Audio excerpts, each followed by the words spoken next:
Di sebuah kota yang sibuk dan penuh hiruk-pikuk kehidupan, hiduplah seorang pemuda bernama Raka.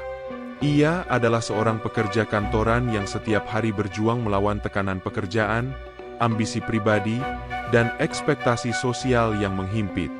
Setiap kegagalan kecil terasa seperti pukulan telak, dan ia seringkali terjebak dalam lingkaran kecemasan serta kemarahan yang tak berujung. Suatu hari, setelah melewati hari yang penuh kekecewaan, Raka duduk di bangku taman kota, merenung dengan tatapan kosong. Seorang lelaki tua dengan janggut putih duduk di sebelahnya. Wajahnya tenang, meski jalanan di depan mereka riuh oleh suara kendaraan dan orang-orang yang bergegas. Lelaki tua itu menoleh ke arah Raka dan berkata, "Kau terlihat seperti seseorang yang sedang bertarung dengan dirinya sendiri." Raka terkejut, tetapi ia hanya menghela napas. "Aku lelah. Dunia ini begitu tidak adil. Aku bekerja keras, tetapi hasilnya tak sepadan. Orang-orang mengecewakanku, dan segala hal terasa di luar kendaliku." Lelaki tua itu tersenyum tipis. "Itu karena kau mencoba mengendalikan apa yang tidak bisa kau kendalikan." Raka mengerutkan dahi. "Maksudmu, pernahkah kau mendengar tentang Stukisme?" tanya lelaki tua itu. Raka menggeleng.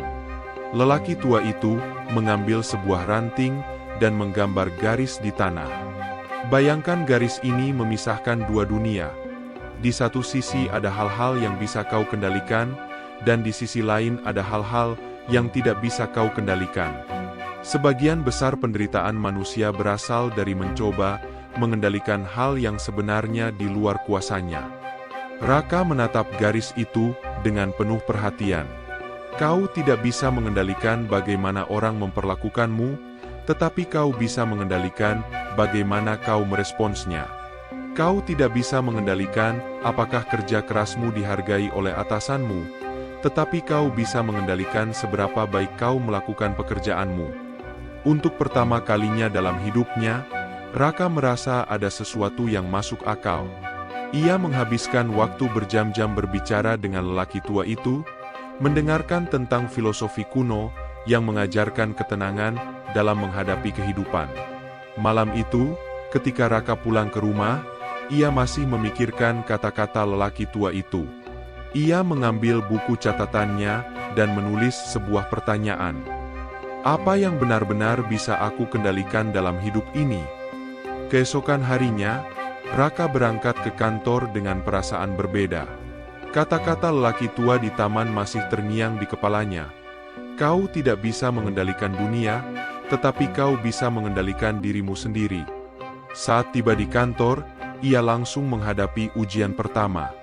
Manajernya, Pak Haris, marah karena sebuah laporan yang terlambat.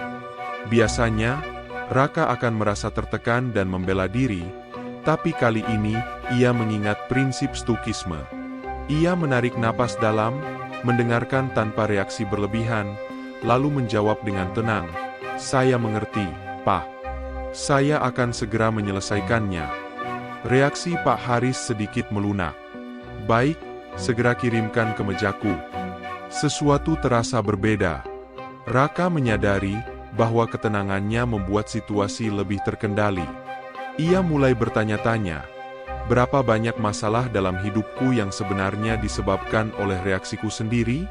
Minggu-minggu berlalu, dan Raka semakin mempraktikkan Stukisme dalam kehidupan sehari-harinya. Ia menjadi lebih tenang, lebih fokus pada tugasnya, dan tidak lagi mudah terpengaruh oleh orang lain. Namun, ujian terbesar datang ketika suatu hari, ia diberitahu bahwa proyek yang sudah ia kerjakan selama berbulan-bulan diberikan kepada rekan kerjanya, Anton. Rasa marah dan kecewa hampir menguasainya, tapi ia kembali pada prinsipnya. Ia bertanya pada dirinya sendiri, apakah aku bisa mengendalikan keputusan atasan? Tidak. Tapi aku bisa mengendalikan cara aku menanggapinya.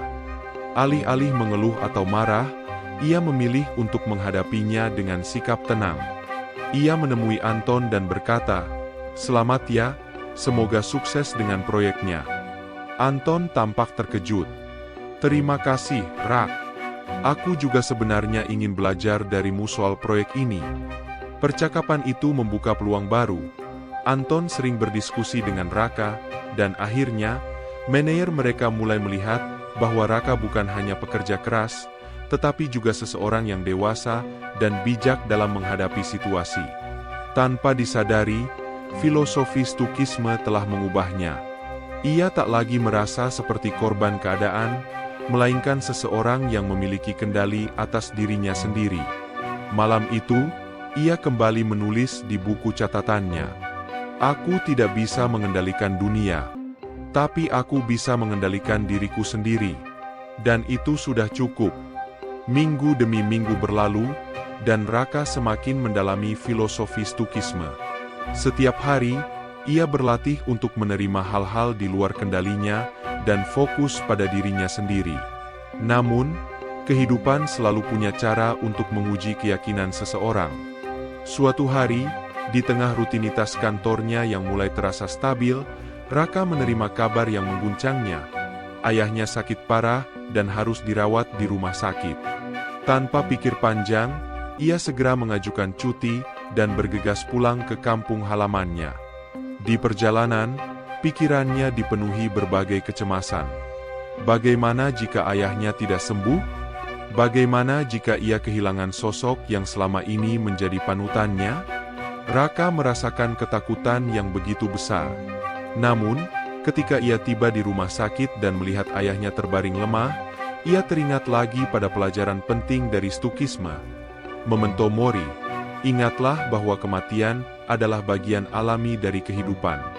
Ia duduk di samping ranjang ayahnya, menggenggam tangannya, dan berkata dengan suara lembut, "Ayah, bagaimana perasaan ayah?" Ayahnya tersenyum tipis. "Aku baik, nak. Jangan khawatir. Semua akan berjalan sebagaimana mestinya."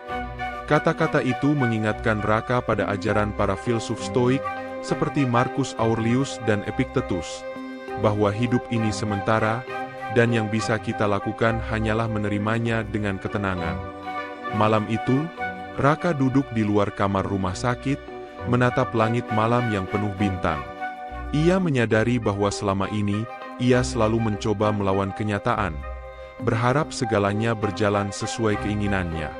Tapi Stukisme mengajarkan sesuatu yang berbeda, menerima hidup dengan segala ketidakpastiannya. Di dalam pikirannya, ia mengulang sebuah kutipan dari Epictetus. "Jangan berharap dunia berjalan sesuai keinginanmu. Berharaplah bahwa kau bisa menerima dunia sebagaimana adanya." Ia menghela napas panjang. "Ya, aku tidak bisa mengendalikan takdir.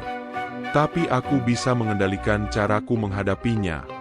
Dalam hati, ia merasa tenang. Untuk pertama kalinya, ia benar-benar memahami makna Stukisme, bahwa kebahagiaan sejati bukan berasal dari mengendalikan dunia, melainkan dari menerima kehidupan dengan lapang dada.